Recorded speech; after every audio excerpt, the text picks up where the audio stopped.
દેશની સૌથી મોટી એરલાઇન કંપની ઇન્ડિગોના ઓપરેશનમાં સતત 5મા દિવસે શનિવારે પણ સુધારો જોવા નથી મળ્યો।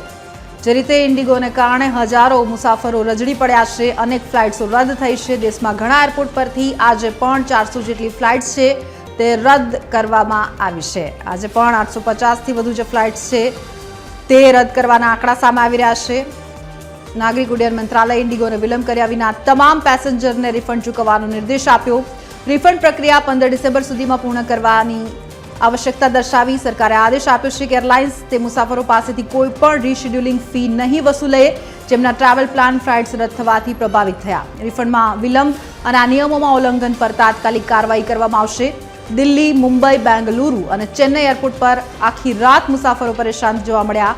આ પહેલા 4 દિવસમાં રદ થયેલી ફ્લાઇટ્સની સંખ્યા 2000થી વધુ થઈ ગઈ। છેલ્લા 4 દિવસથી દરરોજ સરેરાશ 500 જેટલી ફ્લાઇટ્સ છે તે મોડી પડી રહી છે।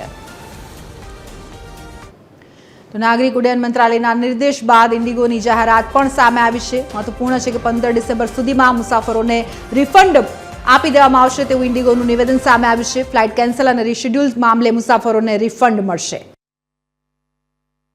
फ्लाइट का भी अब यही समस्या आ गई है।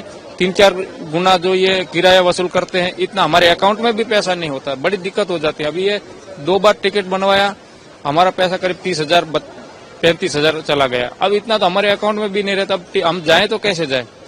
यहाँ ना कोई व्यवस्था दूसरी होती है, ना कोई दूसरी फ्लाइट से हमको शिफ्ट करके चलो हमको टाइम पर पहुंचा दिया जाए, ऐसा भी कोई व्यवस्था नहीं है। वो तो मैसेज भी नहीं किए थे और हम यहाँ पे आने के बाद जाके पता चला कि नहीं कैंसिल है टिकट।